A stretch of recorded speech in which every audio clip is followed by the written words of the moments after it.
But with all that, with your experiences and where God has brought you, if someone listening to your story, what's like the kind of message you would want them to get? One thing that stuck out to you, even while you were walking through it. I think, I have so many friends who, and I was this way a little bit, like the new age stuff and astrology and like other ways to explain the world around us and other ways to fill the holes and misunderstandings, because our brain and our heart have so many questions and so many holes, and the world has so many answers. So many people that I know that aren't Christian believe in a higher power. Yep. And I was kind of that way a little bit, like it was God for me, but he was an impersonal God. Now that I know that I am a daughter of the King, like I have a loving Father who actually cares so intimately about me. Like, why would you want to choose this like amorphous, impersonal, distant thing to belong to? Like, I don't know.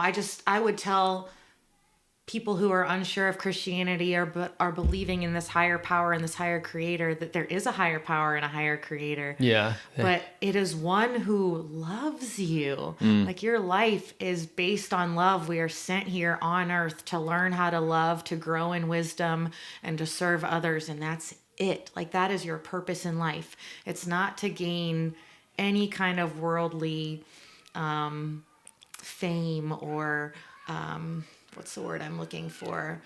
Just to fill those holes with things from the world. Like we actually have a loving Father who cares about you. I think people feel so lonely. And so the idea of a distant creator does not fill any hole. It doesn't. Yeah. Like you said, we have those holes, and you mentioned having that perfectionist streak, trying to get that validation from people. So and it will never feel good. You'll always want more or different or, like there's just nothing that will fill those holes. Only a loving Father's love will fill that. I don't know how to, it sounds like I can take myself out of my Christian brain into a non-Christian brain, and that sounds so cheesy. Like, yeah, I sure. can feel that sounds so cheesy to people who don't believe in that. Yeah.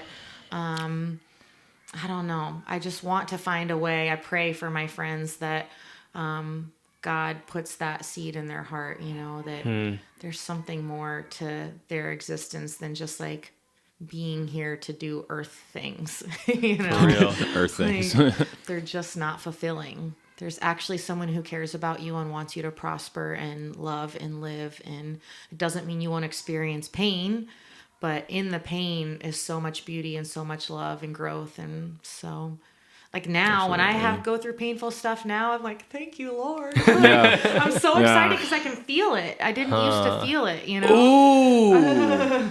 So I feel it now, and it feels so good to like be like, I put some emotions into that, and that hurts a lot, but this guy can pick me up and love me, and I'll be totally fine, Yeah. That was legit one of our icebreakers in one of our most recent episodes. Like, would you rather feel emotional pain or physical pain? Yeah.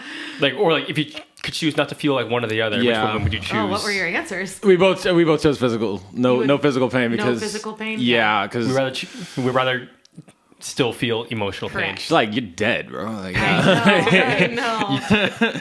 Emotional pain means we cared and we loved and we put some stock into it, and God was involved in it. You know what I mean? God is the Father of emotions. So if we're feeling all the full range, even anger, like that means He's behind it, which is great. I think, right? I guess suppose the enemy could be behind some of those negative emotions, but I've always seen emotions, at least I've known people whose thoughts follow where their emotions are. And I'm one of those people where like my emotions follow where my thoughts are.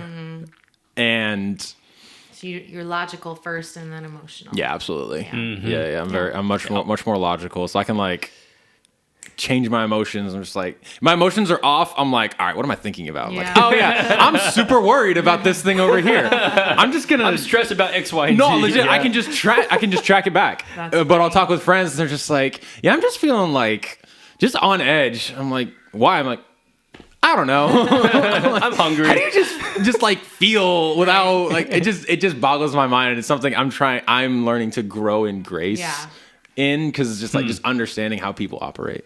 I was probably your friend that would frustrate you, be like, I'm so miserable, and you're like, why? I'm like, I don't know. Now I know. I'm like you now. Now I can trace it back and find the source and stuff. But man, when I was blind, when I didn't have God, I had no idea what my emotions were and why they happened and what I was thinking. So crazy. Wow. Growth. I know. Want that so growth. Good. It's so good.